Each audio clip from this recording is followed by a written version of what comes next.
One local nonprofit is raising awareness to prevent suicide through hope and healing. Yeah, it's called the Ashley Jadine Foundation, and this was created in memory of Ashley. She was just 17 years old when she died by suicide. And joining us today, we have two very special guests to share more on how we can help to protect Houston's youth. We have Cheryl Duncan here with us. This is Ashley's mother, as well as the founder of this foundation. And we have Patrice Yarbo, the foundation's president. Ladies, thank you so much for taking the time to come and talk with us today. So talk to us about the slogan of the foundation that you have here. Talk more, text less, there is hope. Explain to us what that means. Well, when she had died, there was people that had came and wanted to do an interview, and they didn't want to do the interview, and what came out of my mouth was text less, talk more, because we need to talk more about what's going on in our feelings. A lot of times the kids, everybody texts, we do social media, so I've said talk more. And then we talked about hold on, there's hope, because there's always hope. You know, when you get so hopeless, which happens with suicide, you just don't feel like you need to live anymore. It's not worth living. And my thing is that you hold on to hope, because hope gives you that strength to keep moving forward and pressing on. And Patrice, why was this important for you to get involved with this organization? So our family, the Yarbo family and the Duncan family, go way back. I'm a native Houstonian, but I moved back here in 2000. So Ashley's older brother and my son are best friends. So that death impacted my family deeply as well too. So when Cheryl called and asked me to be president, I said yes. I answered that call.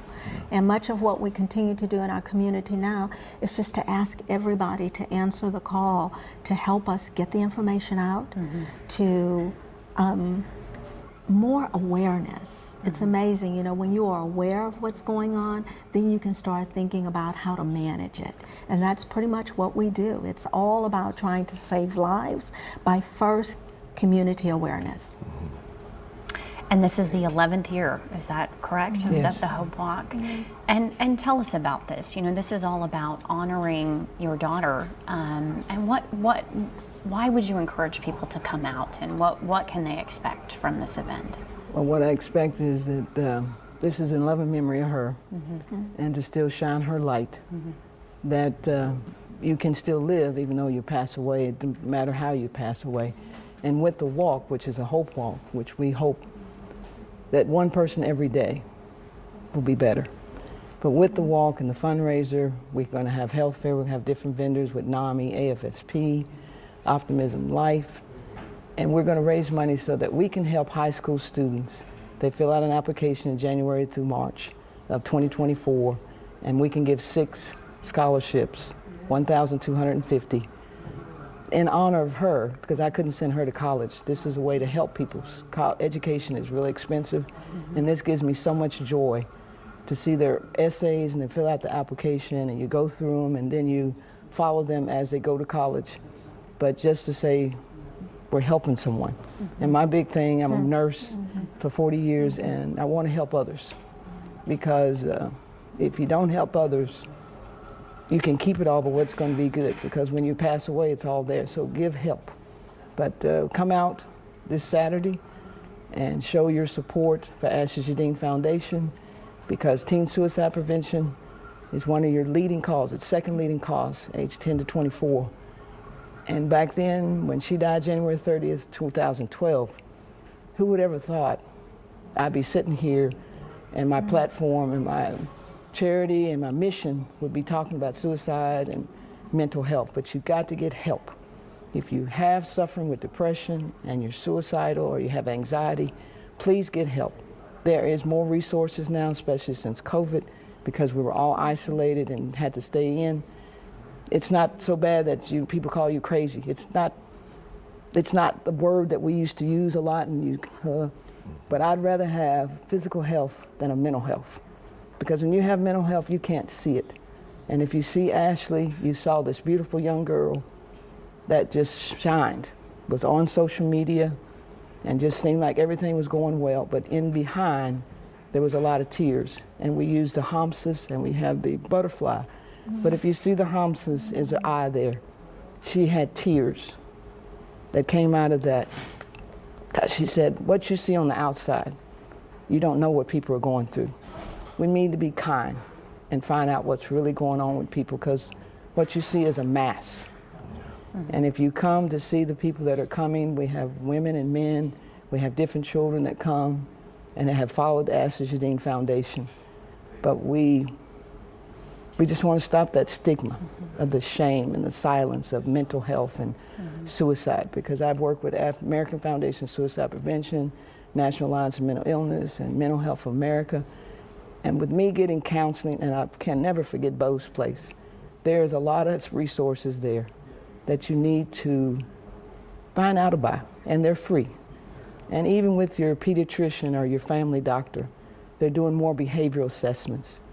Please get help if you really are suffering and feel like there's no place to be. We'd rather for you to still be here and alive. Because as she wrote, mentally and physically, mentally and emotionally, she just was full of pain, but not financially. But what you saw on the outside was not my child. You need to say something, stay involved with your children and a person that's going through things, and also stay updated on social media. Because social media, back then, 10 years ago, 11 years ago, you had all that people were putting on there. She had put her gun when she got it that day. But stay updated on your social media, because you can find out and learn a lot about what's going on with individuals with their social media. As you say, you never know the mask somebody's wearing in person, and certainly on the internet it's a lot more magnified than that.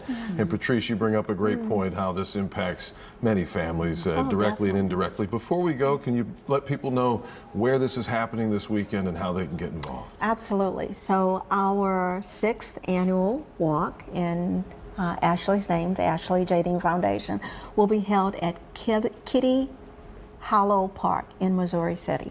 Okay, Right. so there it is, And Highway 6 starts in at Missouri 8, City. Yes, and we plan to be wrapping things up around noon.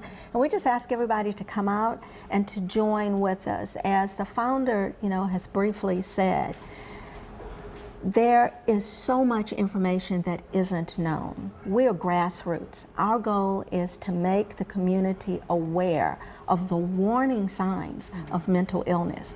Because if you can recognize them, then you can start doing some of the work, some of the mitigation to that. And it's all about saving lives. So we want people to come out this weekend to walk with us, to join us. We're doing it because we want to save lives. It's a beautiful mission. We really appreciate both of you coming in today and sharing your story. Thank you. Thank you for having me. Thank you so Cheryl, much. Thank you so much.